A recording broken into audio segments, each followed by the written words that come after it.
This is a breaking news alert from 6 News. Good evening, everyone. We're cutting in tonight following some breaking news in downtown Lansing. That's where people have been protesting police brutality since this morning following the fatal arrest of a black man in Minneapolis. The day started with a peaceful protest at the Capitol in Lansing, but has devolved as the day has gone on. It started late this afternoon in East Lansing, as you can see, where protesters smashed in the windows of a police car.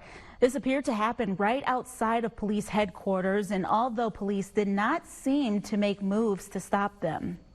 And later, protesters flipped over a car that you can see right here along the 100 block of South Washington Square, just a block or so from the Capitol in Lansing. And the car caught fire and burned itself out. Firefighters did not respond to the scene that we're aware of, and we're not exactly sure how the fire started. Then just down the way, protesters smashed the front windows of Chase Bank, and a protester could be seen throwing what appeared to be a rock at the windows. Then multiple protesters joined in on what was happening. And in the last 20 minutes or so, we're told that police have started using tear gas to disperse the crowd. Here's just one picture that we have right now, but we're going to take you out back live to the scene in Lansing. Joining us now is Kaylee Marentet. Kaylee, what's happening right now? Hey, Kira. Yeah, police just started moving down the street. This was the second round of tear gas that police used. First, they came up Allegan Street from the Capitol and threw tear gas bombs down over here. You can actually see, if you look down, there's actually a mark right here from one of the bombs, and you can see there's still debris right here. This is still warm, but this is one of the bombs that police are shooting off with tear gas. We were out here. This tear gas is really, we could see people out here using milk to try to wash their eyes out. There were a lot of people out here that did get gassed. As you can see, people are kind of revving their engines around this down Washington Street. Police are still making their way down Washington Street. They're far down there. But the second round of tear gas, they did walk down Washington Street and were throwing tear gas bombs again. But as you can take a look right here, this car was set on fire earlier. This is all that's left. I couldn't even tell you the color or make or model right now. This was a black car earlier, and it's still smoking. There were no firefighters that came here to put it out. It's just slowly burned out. As you can see, people are taking pictures of it. People were standing in front of it, taking pictures of themselves. So again, this protest started at 11 o'clock this morning at the Capitol building, where then people walked to the East Lansing Police Department. An East Lansing Police Department cruiser was smashed there. But one of the protesters told me that's not what they're trying to promote. They weren't trying to promote violence. But that really took a turn when we came back down to downtown Lansing, when that car was flipped and set on fire, and then those chase windows were smashed. And the protest did turn violent tonight in downtown Lansing, and that's where we find our Kaylee Marentet. Kaylee, what's happening there now? Kira, things have really calmed down just within the last half hour. It's almost eerie quiet. Really no protesters out here, just officers still surrounding buildings. But I got to show you what happened earlier. We're at the Lansing Police Department, and their door is completely shattered. One of their doors is completely shattered.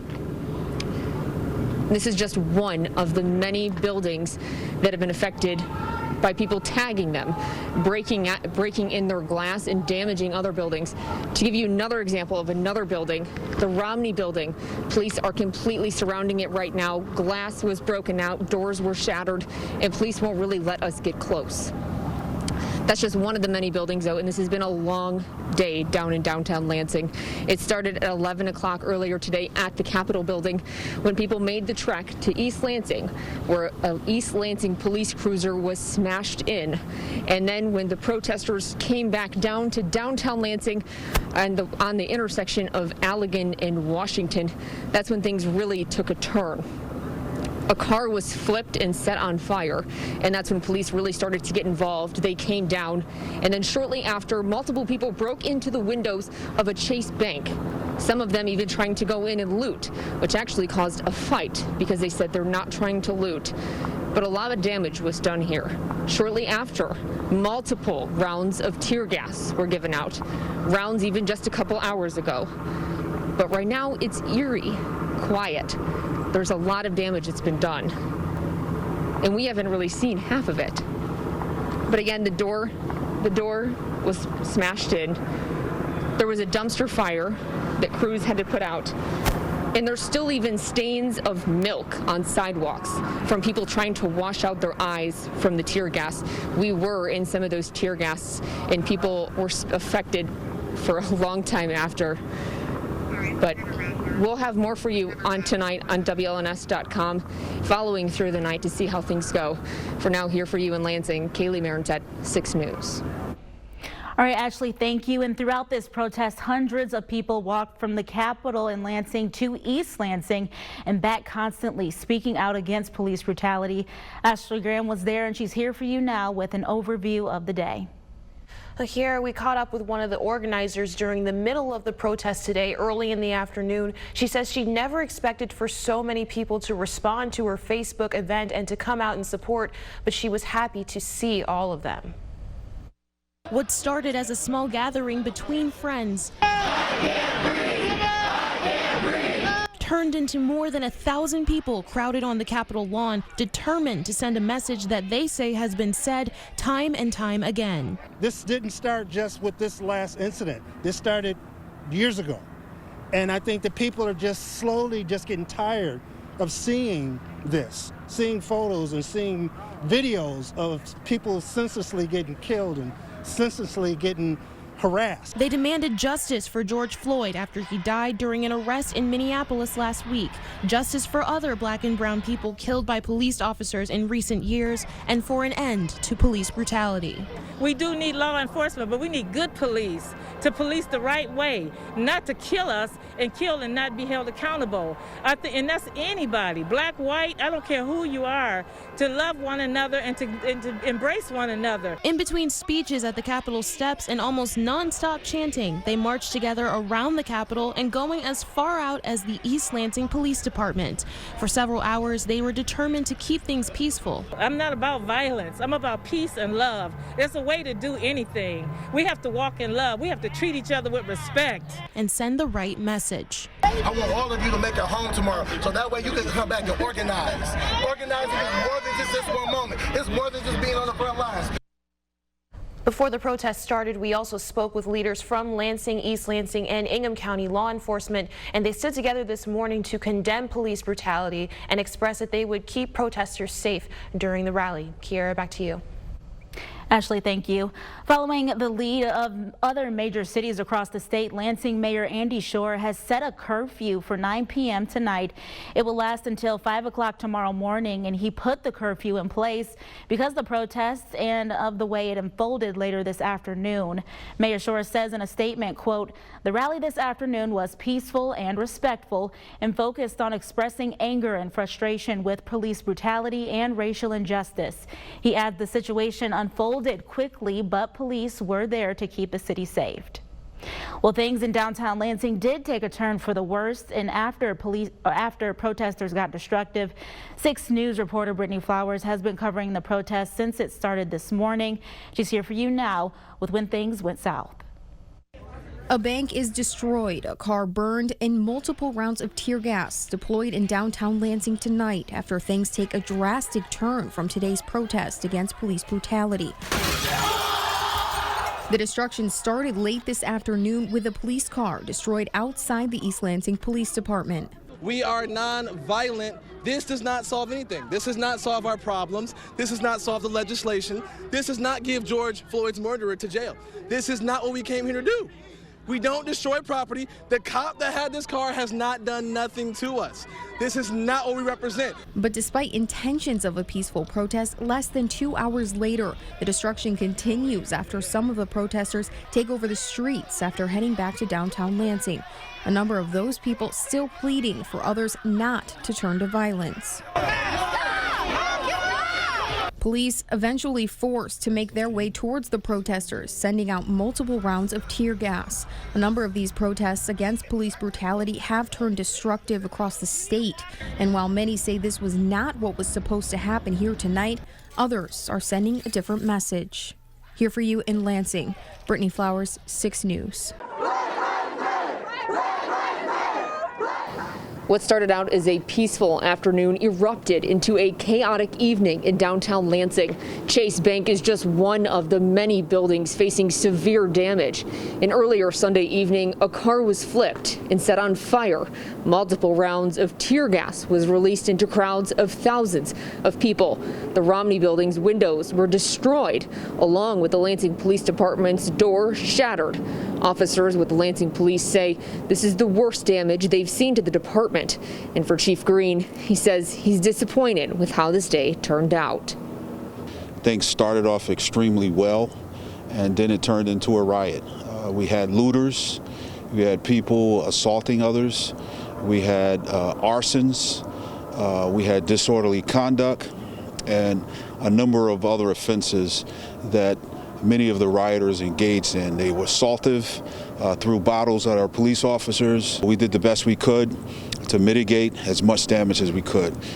Chief Green says they're going to start rebuilding tomorrow, but there's a lot to clean up. We will continue following the aftermath of these violent protests on air and online at WLNS.com. Here for you in Lansing, Kaylee Marentet, 6 News. A Lansing curfew requiring everyone to stay off the streets expired at 5 a.m. this morning. An action Mayor Andy Shore announced after a day full of peaceful protests turned violent. Joining us now live from downtown Lansing is 6 News reporter Araceli Crescencio. She's here for you now with what some of the damage looks like. Araceli? Jorma and Melissa, what started off as a peaceful protest did not end that way. As you can see, here is some of the property damage that ensued. You can see pots and plants broken and smashed. This is right in front of the Capitol building. And if you take a look over here, this is the George W. Romney State Building. It's also suffered significant damage. You can see a broken glass, completely shattered. Glass is all over the floor, and it could be a pretty dangerous situation. And this is one of the hardest hit areas. The Lansing Police Department is right over there across the street. You can see that windows are smashed up until the 3rd floor. That means that people had to have been throwing rocks or a hard brick over all the way into the 3rd floor windows, which is significant height. The Lansing Police Department front door is completely trashed as well. Now you've seen some of the cleanup efforts starting up. The door has been cleaned off. The glass is no longer there, but last night that was not the case. This is just some of what the downtown area looks like. We drove by and we saw a lot of graffiti, a lot of damage to buildings and property. This is going to be a large recovery effort. Here for you in downtown Lansing, Araceli Crescencio, 6 News. This is 6 News at noon. This afternoon, people in Lansing are taking stock and cleaning up after a peaceful afternoon protest over the death of George Floyd turned violent. Protests started peacefully on Sunday morning but turned violent later in the day with cars overturned and windows smashed. Lansing police say that thousands of dollars worth of damage was done to private and public property. 2 cars were overturned. 1 was set on fire and windows were smashed at many buildings, including the Lance Police Station and the Romney building. Araceli Crescencio has been downtown all morning and she's here for you now with a live report. So Araceli, what can you tell us? Kiara, it's just a couple of hours after yesterday's violence, but it's a much different scene now. More than 100 people have come out to help clean the downtown area, armed with brooms, shovels, and other tools. I was out here earlier this morning at 6, and it really looks much different. Broken glass and trash has been picked up from most streets, and for the most part, people are following social distancing, wearing face masks as well. I spoke with one of the organizers of this event, and she says it's really a time to come together. And Mayor Andy Shore was also out here. He said he is furious about what happened to George Floyd in Minneapolis, but burning down Lansing will not help fix the problem. Well, earlier this morning, we spoke with Governor Gretchen Whitmer to get her response to last night's events in downtown. There were certainly a lot of demonstrators who peacefully protested, who were organizing and focused on solving problems. And then there were others that I think came in under the guise of supporting that, but were actually more intent on creating harm. And I think that undermines the work that we need to do in this country, and I'm hopeful that we don't see more of it. Well, what started as peaceful protests over the death of George Floyd in Lansing Sunday afternoon turned violent last night. Both private and public property suffered thousands of dollars worth of damage. 2 cars were flipped over, 1 was set on fire, and windows were smashed at many buildings, including at Lansing Police Station and the Romney Building. The Lansing Police Department arrested 13 people, and Michigan State Police say they arrested 4 others. All offenses will be taken seriously. MSP will take, when it comes to significant damage to building, violence, and destruction. The video behind me shows a sign of hope of people cleaning up the streets to get the city back to the way it was. I spoke with people who had a mix of emotions after what happened last night, from anger to helplessness and overall sadness. This morning, I talked to someone who was at the protest from start to finish. She says the beginning, things were peaceful, everyone coming together for one purpose. She says things took a turn for the worse when someone drove their car into a crowd. Well, one of the striking images from the protest and riot yesterday in Lansing was a car that was flipped over and on fire in the middle of the street downtown. Protesters tell 6 News the car was flipped over because a woman was threatening or trying to hit people with her car. And tonight, some of those protesters say they want to know why police didn't act yesterday and what they're doing about it today. 6 News reporter Asha Patel spoke with one protester today who recorded video of what went down. She's here for you now live in our studio. Asha, what can you tell us? Sherry and Lauren, this car was the one that was flipped and set on fire at Sunday's protest. Today I spoke with someone who was right there and says he has a different video, one that shows what happens moments before. Take a look at this video captured by Britton Collier. He says the woman was driving about 10 to 15 miles per hour through the protesters, and at one point she even reversed to try to get protesters to stop punching, kicking, and throwing water bottles at her car. Many protesters broke windows and damaged several businesses downtown. 6 News reporter Jordan Gulkis is live in our newsroom. Now, Jordan, I know you spent the morning downtown and you talked to business owners. Tell me what they had to say. Sherry, Lauren, many of the people we spoke with were still cleaning up the mess from last night, trying to stay positive. Ruth Ann is the owner of Barbarette's on Washington Square. The shop's windows got smashed last night. She thought her store was going to be fine because police were in the area. But Ruth Ann was surprised when she came in and saw what happened. She's trying to stay positive, especially since her salon is still shut down by the state due to COVID-19. I have to look at the benefit of that. At least we're closed for now. Some people who have less than nothing in Minneapolis, their entire lives were burned to the ground in a night.